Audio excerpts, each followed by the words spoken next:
उत्तराखंड का एक खास बुलेटिन देख रहे हैं आप और मैं हूं आपके साथ चिपन शर्मा। तो चलिए शुरुआत करेंगे बुलेटिन की। मुख्यमंत्री पुष्कर सिंह धामी केदारनाथ विधानसभा उपचुनाव प्रचार के विभिन्न कार्यक्रमों और जन संवाद के बाद बिना किसी प्रोटोकॉल और सुरक्षा के अचानक गैर सैन्य पहुंचे। गैर सैन्य का ये दौरा बिना किसी सरकारी कार्यक्रम या फिर विधानसभा सत्र के इस बात का प्रतीक है कि मुख्यमंत्री धामी प्रदेश के दूर दराज के इलाके और दुर्गम क्षेत्रों को लेकर न केवल सजग है बल्कि उन्हें यहाँ पर प्राथमिकता भी दी जा रही है। मुख्यमंत्री के इस आगमन की खबर जैसे गैर सैनिक अधिकारियों को मिली वो हैरान रह गए और ये इसलिए भी खास है क्योंकि राज्य गठन के बाद से अभी तक किसी मुख्यमंत्री ने इस तरीके बिना किसी पूर्व निर्धारित कार्यक्रम या सूचना के गैर सैन्य का दौरा नहीं किया। लेकिन मुख्यमंत्री धामी का बार बार गैर सैन्य आना उनके इस क्षेत्र के प्रति विशेष संवेदनशीलता और लगाव को दर्शाता है। ये उनके नेतृत्व की समर्पित सोच और जमीनी जुड़ाव को रेखांकित करता है।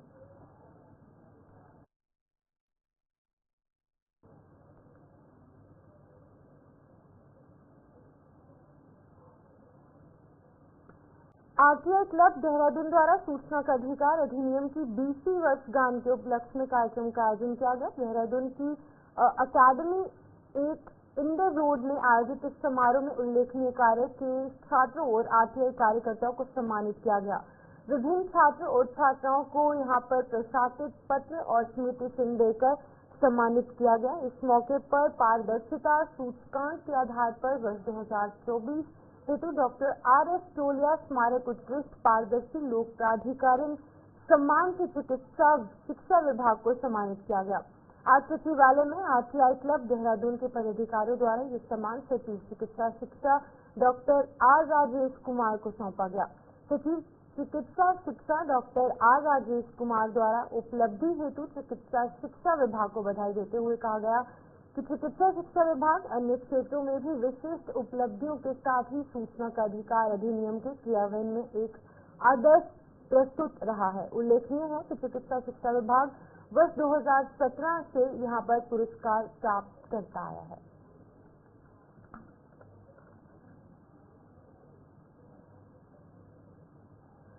राज्य आंदोलनकारी और कांग्रेस के वरिष्ठ नेता ललित जोशी ने हल्द्वानी में प्रेस कॉन्फ्रेंस करते हुए हल्द्वानी शहर के विकास के लिए प्रधानमंत्री मोदी द्वारा 2000 करोड़ रुपए का प्रशासन और सरकार से हिसाब मांगा। ललित जोशी ने कहा कि नगर निगम प्रशासन के पास सड़क बना चुके ठेकेदारों के देने के लिए 36 करोड़ रुपए नहीं है तो कहां से 2000 करोड़ रुपए का विकास इस शहर में होगा। उन्होंने निवर्तमान मेयर पर भी सवाल उठाते हुए उन्होंने कहा कि सरकार और उसके नुमाइंदों को ये स्पष्ट करना चाहिए कि कैसे हल्द्वानी शहर का विकास होगा। वहीं दूसरी तरफ स्मार्ट मीटर लगाए जाने की कवायद का विरोध करते हुए ललित जोशी और ऊर्जा निगम से रिटायर्ड कर्मचारी नेता और वरिष्ठ कांग्रेसी दीप पाठक ने प्रेस कॉन्फ्रेंस करते हुए अडानी ग्रुप को दिए जाने वाले 1300 करोड़ के स्मार्ट मीटर के बारे में बताया कि आखिर ये 1300 करोड़ किसकी जेब से जाएंगे।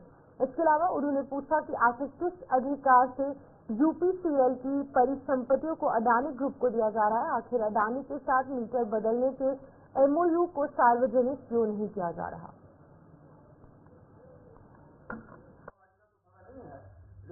जैसे सारी बात बताई थी मैं भी आपको दोबारा कर लेता था।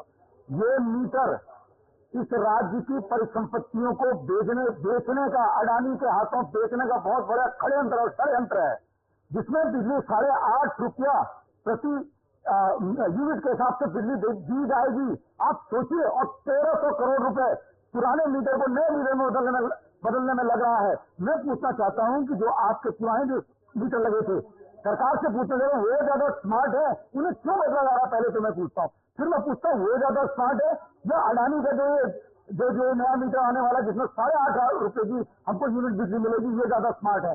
तो लूट की कोई ठिकाना नहीं रखा है। मेरा आरोप है हम सब लोग हैं यहाँ पर, हम चाहते हैं इसमें जागरूकता अभियान बहुत जल्दी करने आ रहे हैं। किसी भी तरह से अडानी के मीटरों को हम यहाँ उत्तराखंड के अंदर नहीं लगने देंगे। ये परिसंपत्तियां ऐसे बिकने जा रही यूपीसीएल की और हालात इसकी ऐसी हो जाएगी जैसे एचएमटी की हुई थी। मेरा आपके माध्यम से युवाओं को भी आह्वान है, अब उठना चाहिए। मैं बॉबी पवार का समर्थन भी करता हूँ, उसने जो बात उठाई बिल्कुल सही उठाई। Irrespective to any political issue political अलग अलग हो सकते हैं उसके और हमारे, लेकिन अगर बॉबी पवार ने कोई बात कही, मैं उसका पूर्ण समर्थन कर रहा हूं कि ऐसे भ्रष्ट अधिकारी जिसको 2000 करोड़ रुपए का चार्ज है, यूपीसीएल में अडानी का टट्टू बन कर करके वो उत्तराखंड में हमारे उत्तराखंडी लोगों के बीच में नीचे जबरदस्ती थोपने की तैयारी, जिसका 8.5 लाख रुपए का जो है चार्ज हमको देना पड़ेगा, ये इस उत्तराखंड के खिलाफ षड्यंत्र है, इसको हम नहीं होने देंगे। नुकसान की बात तो तब आएगी जब हम देखें उसको कि इसका अमीर है क्या। हम तो अधिकारी के पास जा रहे हैं, उनसे कह रहे हैं भाई अमीर जो आपका हुआ सार्वजनिक करें, आप पब्लिक के बीच में लाए। अगर आपका अमीर बढ़िया है, सस्ती बिजली होगी तो क्यों रोकेंगे हम लोग। परंतु कोई अधिकारी अमीर देने के लिए तैयार ही नहीं। और जहाँ जहाँ अडानी ग्रुप के कनेक्शन मीटर लगे, जहाँ उनकी बिजली गई, वहाँ 8-8.5 हजार पर यूनिट की बिजली खर्च होती है, वहाँ दी जाती है। और ये भी हमारी चर्चा में आया कि जो हमारी संपत्तियां हैं, तमाम संपत्तियों को ये अधिकृत कर रहे हैं। भाई अडानी अगर यहाँ पर आ रहा है तो हम संपत्तियां खड़ी करो, यहाँ पर अपने ऑफिस बनाए, हमारे ऑफिस को अधिग्रहण कर रहे हैं और अधिकारी हमारी चुप बैठे। क्या कारण है अधिकारी चुप बैठे हैं?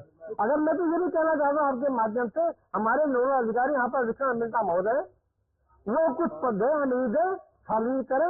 अगर उनके पास कोई चीज सुनिश्चित नहीं है तो नोडल अधिकारी से हमने इस्तीफा दे। क्या नोडल टेंडर जो है, जो हमें जो मालूम ऑन पेपर सौंपा कोई नहीं, तो हमने विश्वास जानता कि 1300 करोड़ रुपए के टेंडर हुए, 10 साल का एग्रीमेंट हुआ है।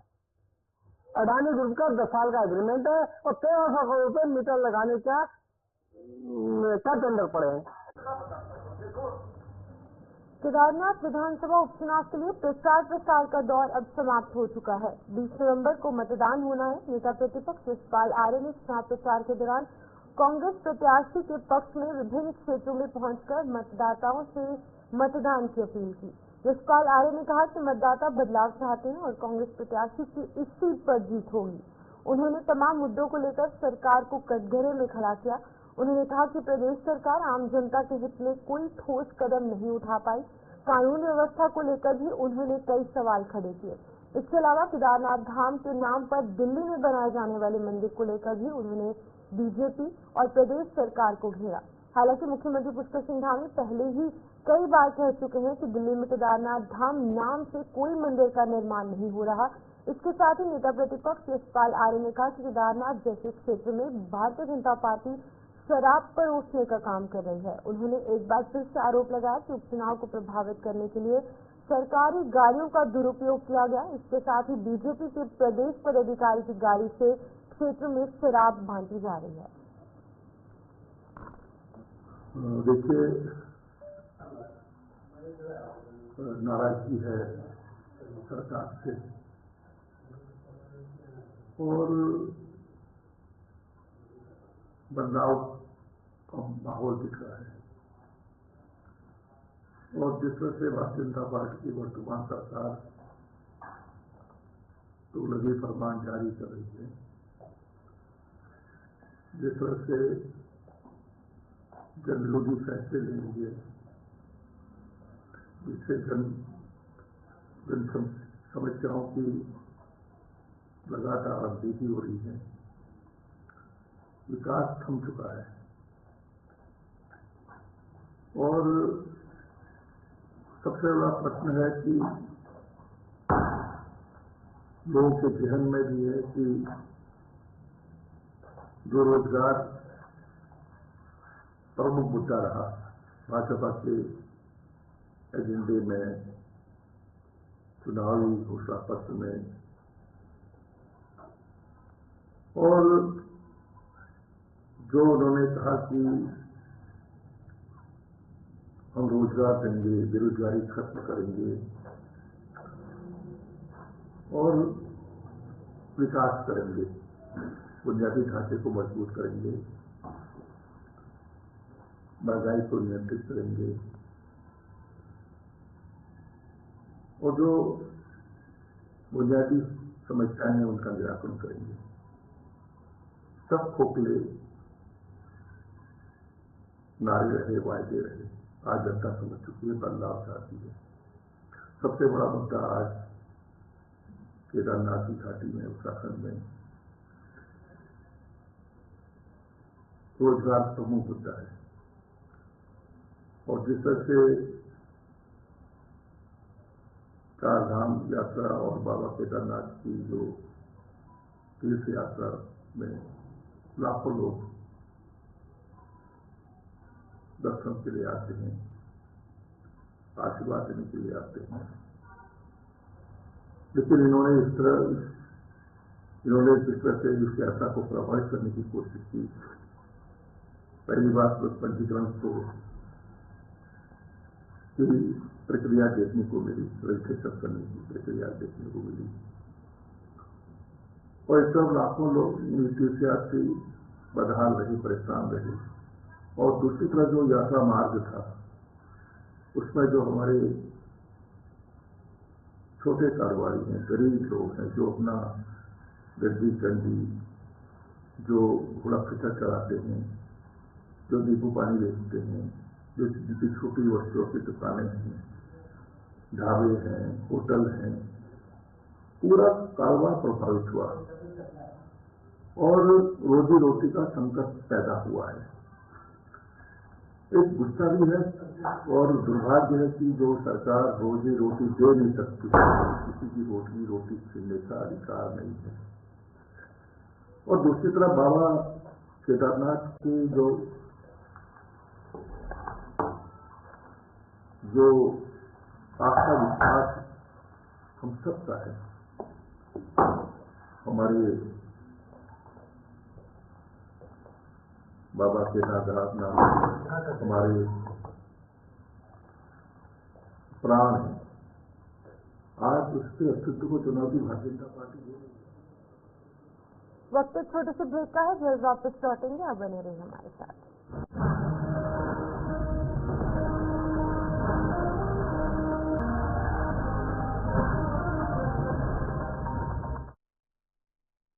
जहां पर मसूरी नगर पालिका प्रशासन द्वारा मसूरी स्वच्छता सर्वेक्षण में दूसरा स्थान हासिल करने पर मिले 20 लाख रुपए का इनाम प्राप्त हुआ था, जिसके तहत मसूरी नगर पालिका प्रशासन द्वारा स्वच्छता कर्मचारियों को ठंड से बचने के लिए मसूरी नगर पालिका की प्रशासन एसडीएम मसूरी अनामिका द्वारा गर्म ट्रैक सूट वितरित किए गए।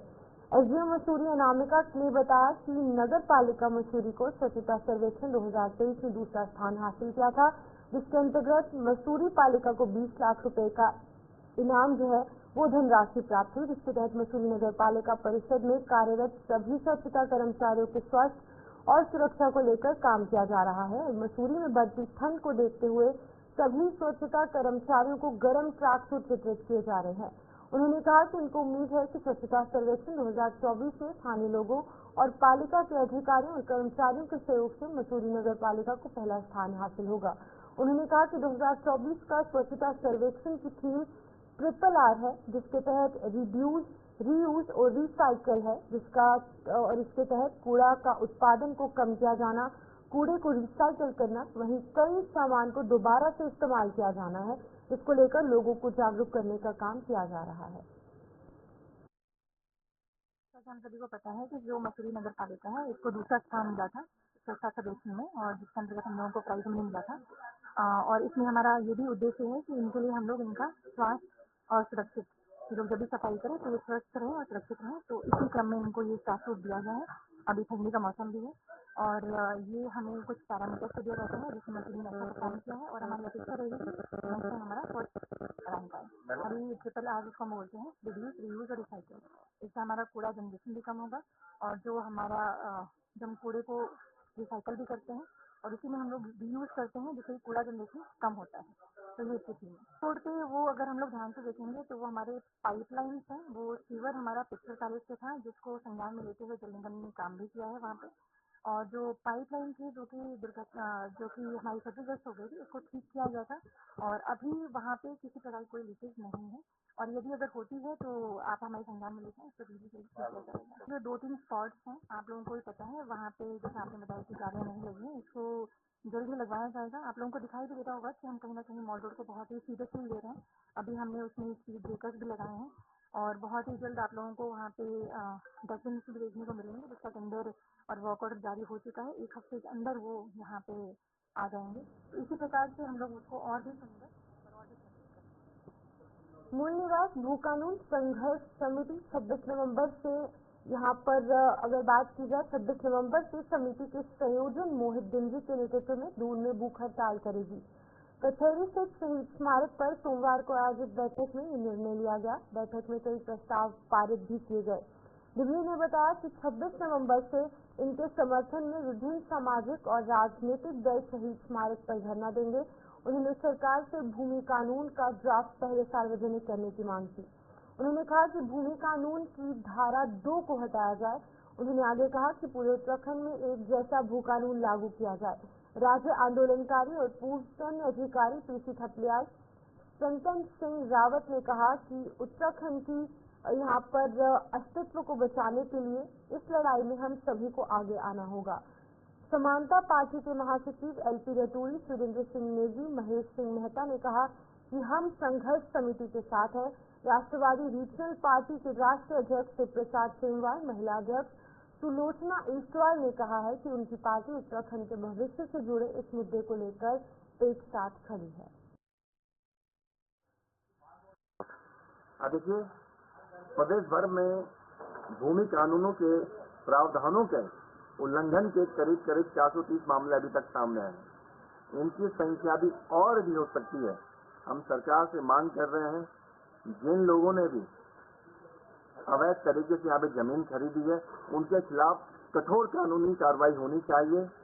इसके साथ ही साथ उन ब्यूरोक्रेट और नेताओं की जमीनों की भी जांच होनी चाहिए, जिन्होंने अवैध तरीके से यहाँ पर संपत्तियां अर्जित की हैं। ऐसे बहुत सारे ब्यूरोक्रेट हैं, बहुत सारे नेता हैं, जिनके पास उत्तराखंड की बेतहाशा जमीनें हैं, लेकिन उनकी अभी तक जांच नहीं हो पा रही है।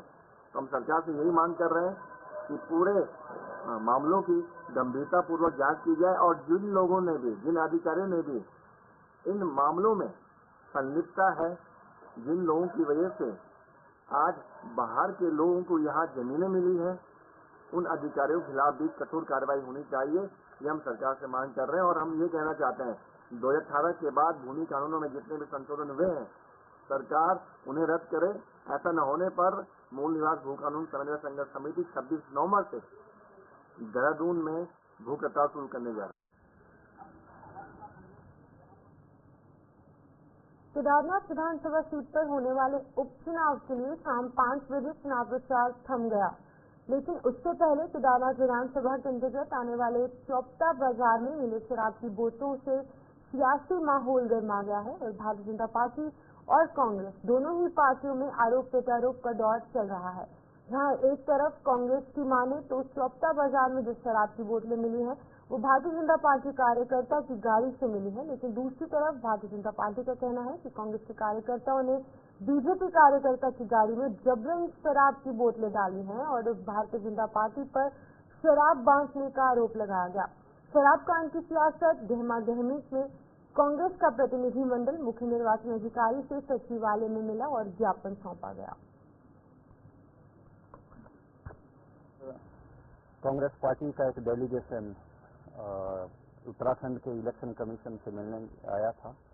हमारा मुद्दा केदारनाथ उपचुनाव जो चल रहा है उसको लेकर जिस तरह से भाजपा और सरकार, पुष्कर सिंह धामी जी की सरकार जिस तरह से कोड ऑफ कंडक्ट का खुला उल्लंघन कर रही है, वो सरकारी मशीनरी का दुरुपयोग कर रही है, खुला शराब बंट रहा है, पैसा बंट रहा है, साड़ियाँ बंट रही है, ढोल मंजीरा बंट रहा है और उनकी भाजपा के पदाधिकारियों की गाड़ियों में और सरकारी गाड़ियों में ये चीजें बंट रही है, खुलेआम बंट रही है। इसको लेके हम इलेक्शन कमीशन ऑफ इंडिया से, इलेक्शन कमीशन ऑफ उत्तराखंड से मिले थे।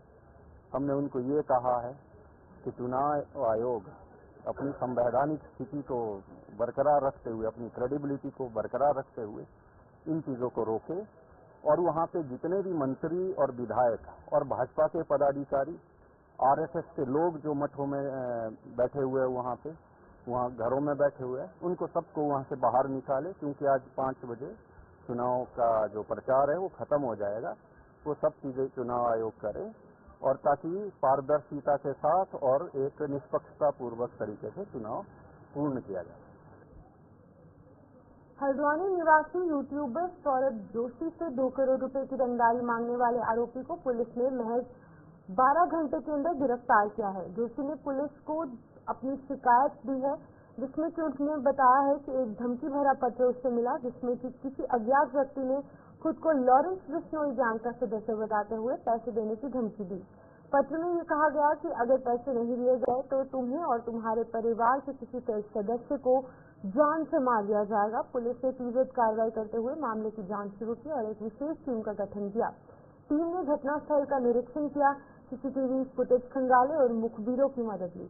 पुलिस ने महज 12 घंटे के भीतर आरोपी अरुण कुमार, जिसकी उम्र यहाँ पर 19 वर्ष है, पुत्र पूरन सिंह निवासी थानपुर डावरी थाना फीसगंज तहसील बिसौली जिला बंदायूं को गिरफ्तार किया है। पूछताछ के दौरान ये बताया और ये सामने आया है कि आरोपी पहले जिला माहौली के जीरकपुर स्थित रेडिसन होटल में सिक्योरिटी गार्ड के रूप में काम करता था। यहाँ उसकी शॉर्टकट तरीके से अधिक पैसे कमाने की आदत थी, जिसके कारण कि वो नशे के कारोबार में लिप्त हो गया। जब होटल प्रबंधन को उसके अवैध कार्यों की जानकारी मिली तो उससे नौकरी से निकाल दिया गया और इसके बाद आरोपी ने शॉर्टकट में पैसा कमाने के लिए यूट्यूबर को धमकी देकर रंगदारी मांगने की साजिश रची। पुलिस ने आरोपी को दबोचने के लिए तीव्र और सटीक रणनीति अपनाई, जिसके लिए कि ये मामला महज 12 घंटे के अंदर सुलझ गया। पुलिस के वरिष्ठ अधिकारियों ने बताया कि आरोपी के खिलाफ मामला दर्ज कर उसे अदालत में पेश किया जाएगा। देखिए, उत्तराखंड के फेमस यूट्यूबर सौरव जोशी को एक धमकी आई जिसमें उससे कुछ पैसे की मांग की गई और पैसा नहीं देने पर उसको उसके परिवार को खतरा पहुंचाने की भी धमकी दी गई थी।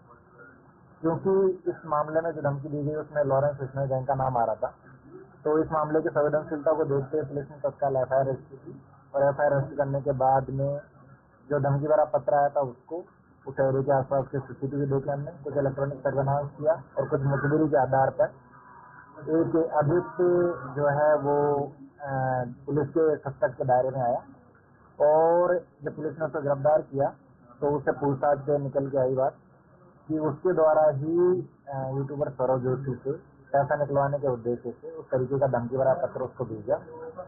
ये जो अभियुक्त है ये पंजाब के मोहाली में एक होटल में काम करता था और इसने सोशल मीडिया और समाचार पत्रों में लॉरेंस बिश्नोई गैंग के नाम पर कई अन्य जगह पर लोगों द्वारा डराए धमकाने और पैसे वसूल करने के मामले को देखा था। उसी से इसने आइडिया लेकर यूट्यूबर सौरव जोशी को धमकाने का कार्य। गिरफ्तारी कहाँ हुई? इसको यही हल्द्वानी से हमने गिरफ्तार किया गया। इसके द्वारा पूर्व में यहाँ हल्द्वानी में आकर सौरव जोशी घर के रहती की गई और इसके साथ इसने देखा कि किस तरीके से इसको धमकाया जा सकता है, तो इसी उद्देश्य से हल्द्वानी आया था और जब पैसे लेने। तो चलिए फिलहाल इस बुलेटिन में इतना ही। मुझे दीजिए इजाजत और आप बने रहिए गुलिस्तान के साथ।